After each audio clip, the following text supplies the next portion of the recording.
Welcome to The Layered Tribe, where we're unmasking blend reality. Hello, Layered Tribers.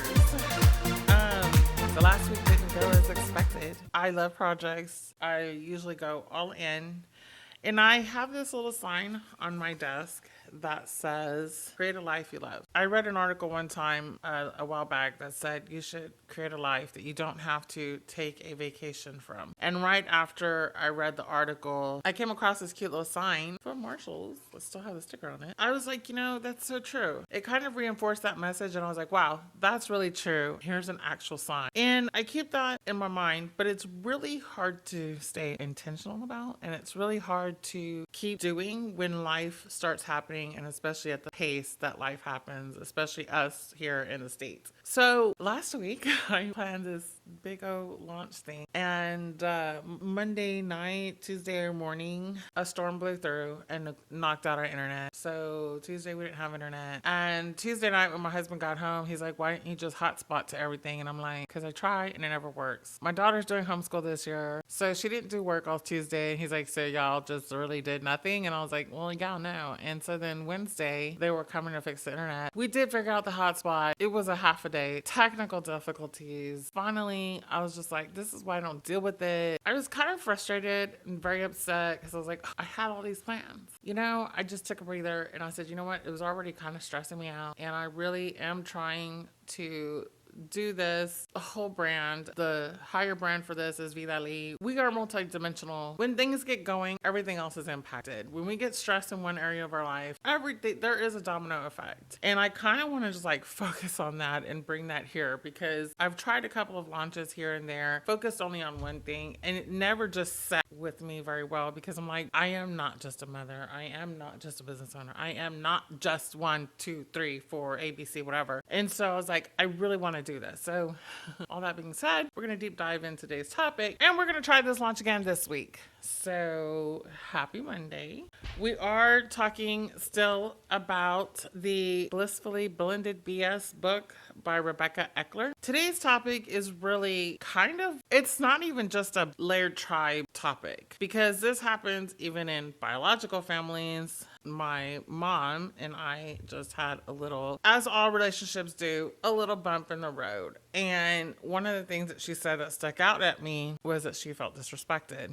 And that's what Rebecca was talking about in her book. However, it was a completely different way, but it made me think about, disrespect and respect. What Rebecca, and I'll kind of summarize the instance, is that, and I don't recall what she was doing, but her husband's kids came. She was distracted, didn't give them a hello or a greeting. They didn't give her a hello or greeting because they thought she did it on purpose. She kind of talks about, I guess, the level of pettiness that she went to.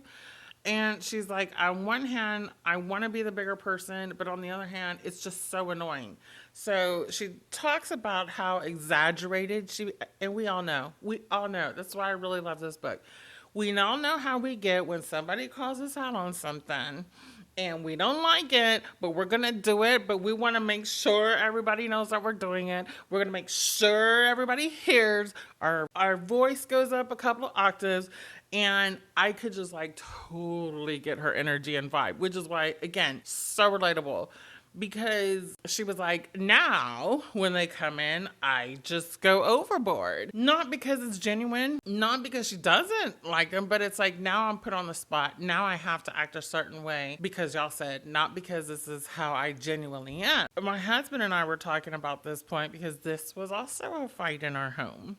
He'll come in, our office is right by, and we all have desks in our office, me, my husband, and my daughter, and he'll just blow by the office and not say anything, or he'll come into the house and not tell my daughter anything. And we have had this fight. So when she was talking about it, I was like, yeah, I get it. This resonates. Yes, this is a thing. So when I brought it up to my husband, his response was the same as her response, as well, they could say hi too, which is what she said in the book, which she was like, I was here, I was distracted, I was cooking or whatever she was doing. And my husband said the same thing. I'm walking in the door, she can say hi too. However, we had that fight many years ago. Not many, a couple of years ago. But when I brought it up, he was like, well, the adults have to be the adults. And it's like, yeah, that's not what you said when we had the fight. You know, talking about it again just the other day, after what happened with my mom, it's not even just a bio versus a step thing. It's really the respect and the feeling of being respected and the feeling of being disrespected can still happen even with bio children and bio parents. With layered tribes, it's a little bit more prickly. It escalates and everybody's nerves are just that much closer to the surface. So I went and I Googled respect. And respect is a feeling of deep admiration for someone or something elicited by the abilities, qualities, or achievements. Which means how you act is going to be the level of admiration that someone would feel for you. It's admiring someone or something deeply as a result of their abilities, qualities, or achievements. So yeah, kind of how you act is going to be kind of how the level of respect that you're given. Now, my husband was quick to point out that there is just some ingrained levels of respect that as a society we are going away from, which I'm sure a lot of teachers would be like, It's just like kids having just basic respect for adults, saying yes ma'am, no ma'am, or just not talking back, listening to the instruction of adults. Seems to be kind of going away. But in general, it seems like that there is a lack of mutual respect. And so I looked up disrespect. I did not like the definition of disrespect because all it basically said was not acting in a respectful manner. So I had to deep dive. And it was like disrespect comes across looking like bad-mannered, cheeky, discourteous, disgracious, flippant, ill-mannered, impudent, insolent, irreverent, misbehaved, nervy, out of line, profanity, sassy, saucy, smart-alecky, snippy, uncivil, and ungracious. That's disrespect, which means disrespect can look different to different people. And something that somebody may say in a smart alecky way, maybe they were kind of joking and then the other person felt disrespected. It's kind of giving sexual harassment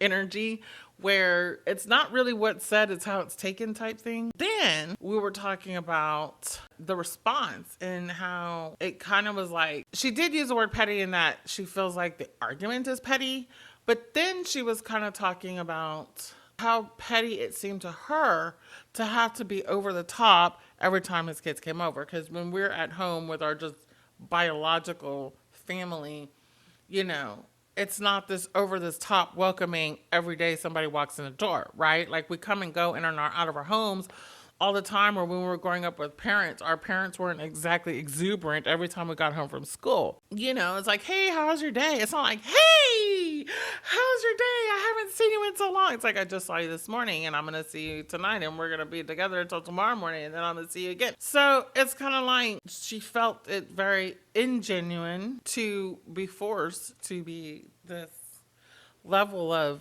greeting every time the kids came over. And so I looked up the definition of petty, and petty being caring too much about small, unimportant things and perhaps unnecessarily unkind. So yeah, a lot of pettiness can happen.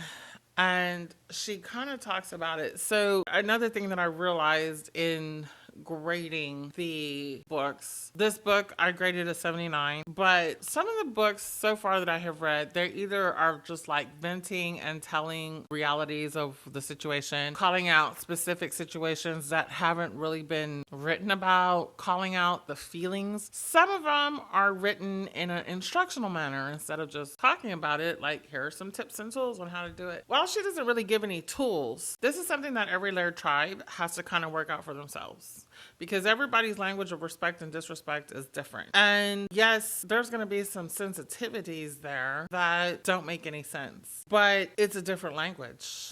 We have love languages, which we actually are going to have a series about, but I think we also have languages of respect and disrespect. So I want to know from you, what are some things that happened in your layered tribe that showed respect or disrespect that weren't necessarily even a thing before you started your layered tribe? That's it for today. Ciao, bye. Don't forget, we'd love to hear from you. We welcome comments, testimonials, thoughts, questions, or rants, either by submitting a form on our website or leaving a voicemail at 281-946-9886. Modern Man Monday. So we can't talk about the Laird tribe without hearing from the voice of a modern man living in a modern Laird tribe. Let's dive in to part 2 of last week's topic.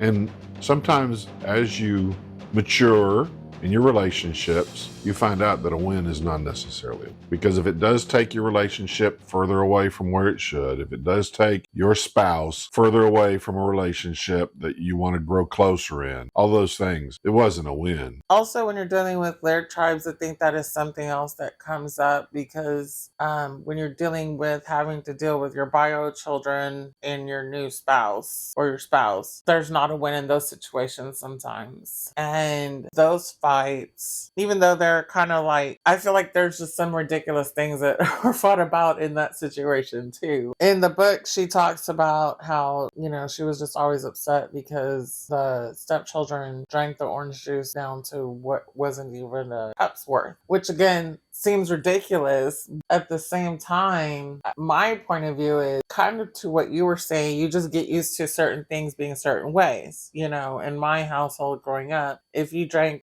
anything in the refrigerator down to don't put the swallow of a drink back in the refrigerator. Like, finish it, throw it away. And so she kind of talks about that.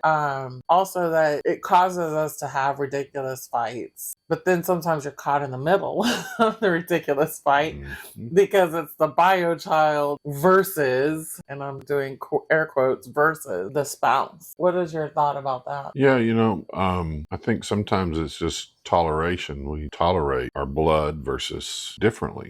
Because it's funny, because usually every one of those things, we either heard our parents screaming at us, who left the milk, there's not enough milk here for anybody, who would leave it in the refrigerator. We know that they hated it, and we know that we don't like it. And so, there shouldn't be a preference. Sometimes, though, I feel like that there isn't a preference. We just automatically assume there's a preference too, just because. Because of all these books that are written, because of everything, of everybody saying that biological kids versus our step kids, all of this, that there is a difference.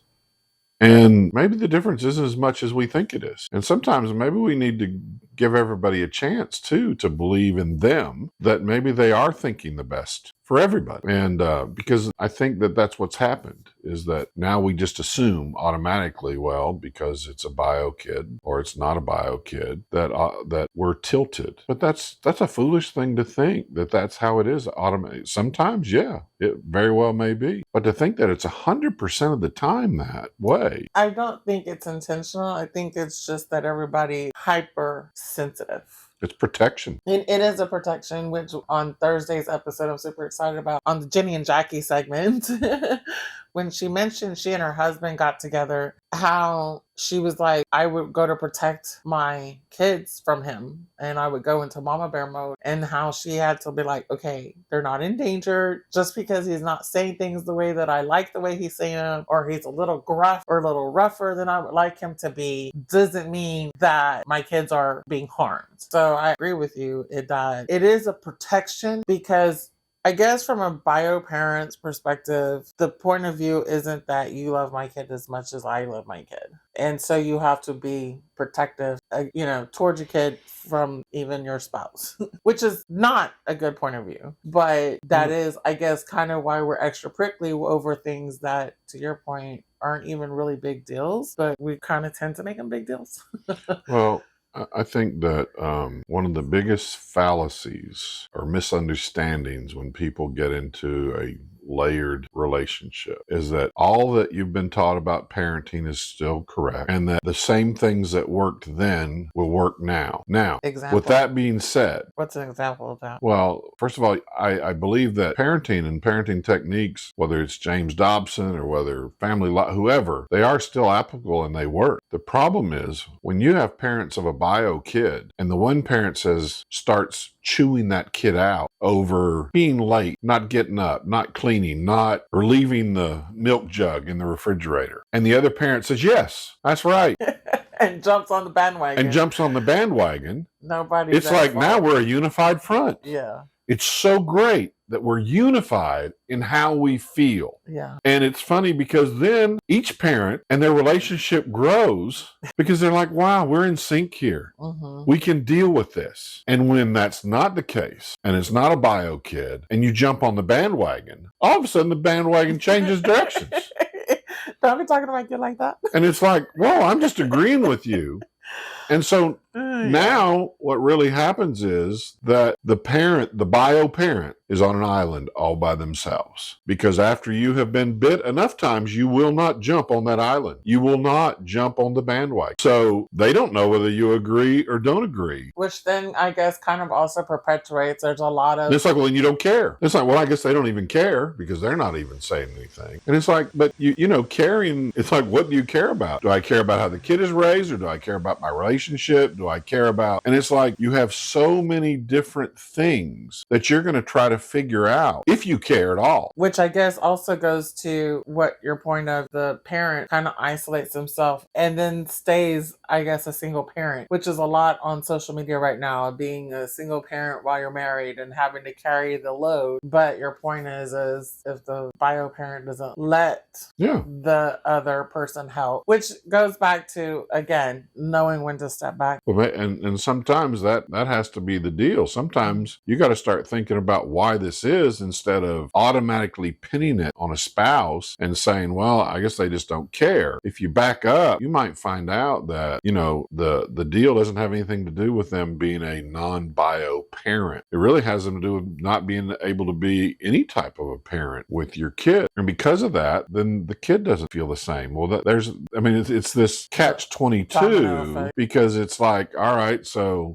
I know my mom or my dad, they make sure that I do right, or they tell me when I'm wrong, or they discipline me, but I guess they don't care. The other, because they never say anything, they never do anything. And so what feeling would we have? So, you know, it's a holistic view. Don't love the word, but it is, because it's more than just the one thing.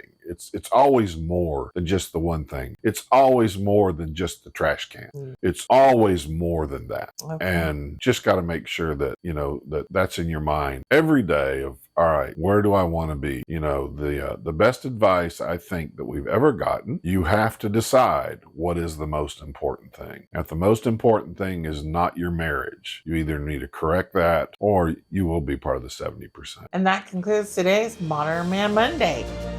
Inspired by today's Modern Man chat, we have created a worksheet to help you and your partner when you find yourselves at an impasse while you are in battle mode. The worksheet is available on our website, where you can also contact us with questions or comments for Scott, or send us a text or voice message at 281-946-9886. Modern Man Monday. This is Jenny, and I wish you strength, grace, and wisdom as you continue this tricky journey with your Modern Laird tribe. Bye.